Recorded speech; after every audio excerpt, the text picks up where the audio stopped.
ನಮಸ್ಕಾರ ವೀಕ್ಷಕರೇ, welcome back to my YouTube channel. ಇವತ್ತು ನಾನು ಪಡವಲಕಾಯಿ ಪಲ್ಯ ಮಾಡೋದು ಹೇಗೆ ಅಂತ ಹೇಳ್ಕೊಡ್ತಾ ಇದ್ದೀನಿ. ನೀವಿನ್ನೂ ನನ್ನ ಚಾನಲ್ನ ಸಬ್ಸ್ಕ್ರೈಬ್ ಮಾಡ್ಕೊಂಡಿಲ್ಲ ಅಂದರೆ ಇವಾಗಲೇ ಸಬ್ಸ್ಕ್ರೈಬ್ ಮಾಡ್ಕೊಳ್ಳಿ, ಪಕ್ಕದಲ್ಲಿರುವ ಬೆಲ್ ಐಕನ್ನ ಕೂಡ ಪ್ರೆಸ್ ಮಾಡಿ. ನಾನು ಹಾಕುವಂಥ ನೆಕ್ಸ್ಟ್ ವೀಡಿಯೋಗಳ ನೋಟಿಫಿಕೇಷನ್ ನಿಮಗೆ ಸಿಗುತ್ತೆ. ಇವಾಗ ಪಡವಲಕಾಯಿಯನ್ನು ಮೊದಲು ನಾನು ಕ್ಲೀನ್ ಮಾಡ್ಕೊಳ್ತಾ ಇದ್ದೀನಿ.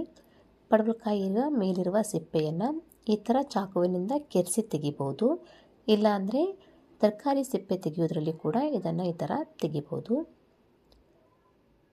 ಸಿಪ್ಪೆಗಳನ್ನೆಲ್ಲ ಕ್ಲೀನಾಗಿ ತೆಗೆದಿದ ಮೇಲೆ ಇದನ್ನು ಕಟ್ ಮಾಡಿಕೊಂಡು ಒಳಗಡೆ ಇರುವಂಥ ಬೀಜಗಳನ್ನು ಕೂಡ ತೆಗಿತಾ ಇದ್ದೀನಿ. ನಂತರ ಇದನ್ನು ಈ ಥರ ಸಪ್ಸಪೂರವಾಗಿ ಕಟ್ ಮಾಡಿ ಇಟ್ಕೊಳ್ತಾ ಇದ್ದೀನಿ. ಈ ಥರ ಕಟ್ ಮಾಡ್ಕೊಳ್ಳೋದ್ರಿಂದ ಇದನ್ನು ಚಿಕ್ಕ ಚಿಕ್ಕ ಪೀಸ್ ಮಾಡ್ಕೊಳ್ಳುವಾಗ ಈಸಿ ಆಗುತ್ತೆ. ಒಂದೇ ಸಲ ಇದನ್ನು ಕಟ್ ಮಾಡ್ಕೊಳ್ಬೋದು. ಇವಾಗ ಇದನ್ನು ಈ ಥರ ಕಟ್ ಮಾಡ್ಕೊಳ್ತಾ ಇದ್ದೀನಿ. ಈ ಸೈಜ್ನಲ್ಲಿ ಕಟ್ ಮಾಡಿಕೊಂಡ್ರೆ ಸಾಕಾಗುತ್ತೆ. ನಂತರ ಇದನ್ನು ಚೆನ್ನಾಗಿ ವಾಶ್ ಮಾಡಿಕೊಂಡು ಇದನ್ನು ಗ್ಯಾಸ್ ಮೇಲೆ ಬೇಯೋದಕ್ಕೆ ಇಟ್ಕೊಳ್ತಾ ಇದ್ದೀನಿ. ಪಡವಲಕಾಯಿ ಬೇಯೋದಕ್ಕೆ ಬೇಕಾಗುವಷ್ಟು ಮಾತ್ರ ನೀರನ್ನು ಹಾಕ್ಕೊಂಡು ಇದನ್ನು ಬೇಯಿಸ್ಕೊಳ್ತಾ ಇದ್ದೀನಿ. ಇದು ಪಲ್ಯ ಆಗಿರೋದ್ರಿಂದ ತುಂಬ ನೀರನ್ನು ಹಾಕ್ಕೊಂಡ್ರೆ ಮತ್ತೆ ನೀರನ್ನು ತೆಗಿಬೇಕಾಗತ್ತೆ. ಹಾಗಾಗಿ ಸ್ವಲ್ಪ ನೀರನ್ನು ಹಾಕ್ಕೊಂಡು ಇದನ್ನು ಬೇಯಿಸ್ಕೊಳ್ತಾ ಇದ್ದೀನಿ. ಇದು ಹೀಗೆ ಬೇಯ್ತಾ ಇರುವಾಗ ನಾನು ಇದಕ್ಕೆ ಬೇಕಾಗುವ ಮಸಾಲೆಯನ್ನು ರೆಡಿ ಮಾಡ್ಕೊಳ್ತಾ ಇದ್ದೀನಿ.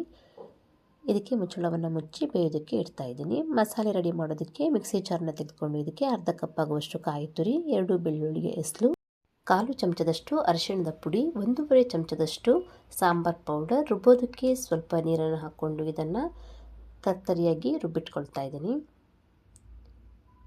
ಪಲ್ಯಕ್ಕೆ ಮಾಡಿರೋದ್ರಿಂದ ಇಷ್ಟು ತರ್ತರಿಯಾಗಿ ರುಬ್ಕೊಳ್ಬೇಕಾಗತ್ತೆ. ನಂತರ ಇದಕ್ಕೆ ರುಚಿಗೆ ತಕ್ಕಷ್ಟು ಉಪ್ಪು ಮತ್ತು ಒಂದು ಚಿಕ್ಕ ಪೀಸ್ ಬೆಲ್ಲವನ್ನು ಹಾಕ್ಕೊಳ್ತಾ ಇದ್ದೀನಿ. ಇದನ್ನು ಹಾಕಿದ ಮೇಲೆ ಇದನ್ನು ಚೆನ್ನಾಗಿ ಮಿಕ್ಸ್ ಮಾಡ್ಕೊಳ್ತಾ ಇದ್ದೀನಿ. ಇವಾಗ ಪಡವಲಕಾಯಿ ಕೂಡ ಬೆಂದಿದೆ, ಇಷ್ಟು ಬೆಂದರೆ ಸಾಕಾಗುತ್ತೆ. ನಂತರ ಇದಕ್ಕೆ ರುಬ್ಬಿಟ್ಕೊಂಡಂಥ ಮಸಾಲೆಯನ್ನು ಹಾಕ್ಕೊಂಡು ಚೆನ್ನಾಗಿ ಮಿಕ್ಸ್ ಮಾಡ್ಕೊಳ್ತಾ ಇದ್ದೀನಿ. ಮತ್ತು ಇದಕ್ಕೆ 1 ಗ್ಲಾಸ್ ಆಗುವಷ್ಟು ನೀರನ್ನು ಕೂಡ ಆ್ಯಡ್ ಮಾಡಿಕೊಂಡು ಇದನ್ನು ಚೆನ್ನಾಗಿ ಮಿಕ್ಸ್ ಮಾಡಿ ಇದನ್ನು ಒಂದು 5ರಿಂದ 6 ನಿಮಿಷಗಳ ಕಾಲ ಕುದಿಸ್ಕೊಳ್ತಾ ಇದ್ದೀನಿ. ಮಸಾಲೆಯ ಹಸಿ ವಾಸನೆ ಎಲ್ಲ ಹೋಗೋ ತನಕ ಇದನ್ನು ಕುದಿಸ್ಕೊಳ್ಬೇಕು. ಮತ್ತು ನೀರು ಕೂಡ ಇದರಿಂದ ಡ್ರೈ ಆಗಬೇಕು. ಇವಾಗ ನಾನು ಪಲ್ಯಗೆ ಯೂಸ್ ಮಾಡಿದ್ದ ಸಾಂಬಾರು ಪೌಡರ್ ವೆಜ್ ಸಾಂಬಾರಿಗೆ ಯೂಸ್ ಮಾಡುವ ಸಾಂಬಾರು ಪೌಡ್ರನ್ನೇ ಯೂಸ್ ಮಾಡಿರೋದು. ನಿಮಗೆ ವೆಜ್ ಸಾಂಬಾರು ಪೌಡರ್ ರೆಸಿಪಿ ಬೇಕಂದರೆ ನಾನು ಲಿಂಕ್ನ ಡಿಸ್ಕ್ರಿಪ್ಷನಲ್ಲಿ ಕೊಟ್ಟಿರ್ತೀನಿ, ನೀವು ನೋಡ್ಕೊಳ್ಬೋದು. ವೆಜ್ ಸಾಂಬಾರು ಪೌಡರ್ ಮಾಡಿಟ್ಕೊಂಡಿದ್ರೆ ಈ ಥರ ಪಲ್ಯಗಳಿಗೆ, ಸಾಂಬಾರುಗಳಿಗೆ ಎಲ್ಲದಕ್ಕೂ ಯೂಸ್ ಮಾಡ್ಬೋದು. ಪಲ್ಯಗಾದರೆ ಸ್ವಲ್ಪ ತರ್ತರಿಯಾಗಿ ರುಬ್ಕೊಳ್ಬೇಕು ಅಷ್ಟೇ. ಇವಾಗ ಇದರ ನೀರೆಲ್ಲ ಡ್ರೈ ಆಗಿದೆ. ನಂತರ ಇವಾಗ ಮಧ್ಯದಲ್ಲಿ ಸ್ವಲ್ಪ ಜಾಗವನ್ನು ಮಾಡ್ಕೊಂಡು ಇದಕ್ಕೆ 1 ಚಮಚದಷ್ಟು ಎಣ್ಣೆಯನ್ನು ಹಾಕ್ಕೊಳ್ತಾ ಇದ್ದೀನಿ. 2ರಿಂದ 3 ಬೆಳ್ಳುಳ್ಳಿಯ ಎಸಳುಗಳನ್ನು ಜಜ್ಜಿ ಹಾಕ್ಕೊಳ್ತಾ ಇದ್ದೀನಿ.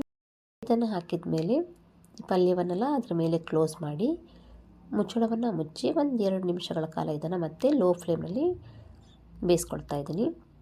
1-2 ನಿಮಿಷ ಆಗಿದ ಮೇಲೆ ಪುನಃ ಒಂದು ಸಲ ಇದನ್ನು ಚೆನ್ನಾಗಿ ಮಿಕ್ಸ್ ಮಾಡಿ ಗ್ಯಾಸನ್ನು ಆಫ್ ಮಾಡಿ ಇದನ್ನು ಸರ್ವ್ ಮಾಡ್ಬೋದು.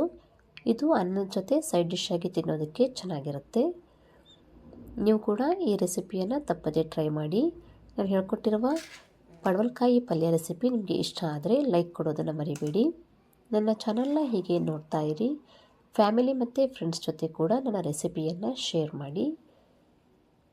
Thank you for watching.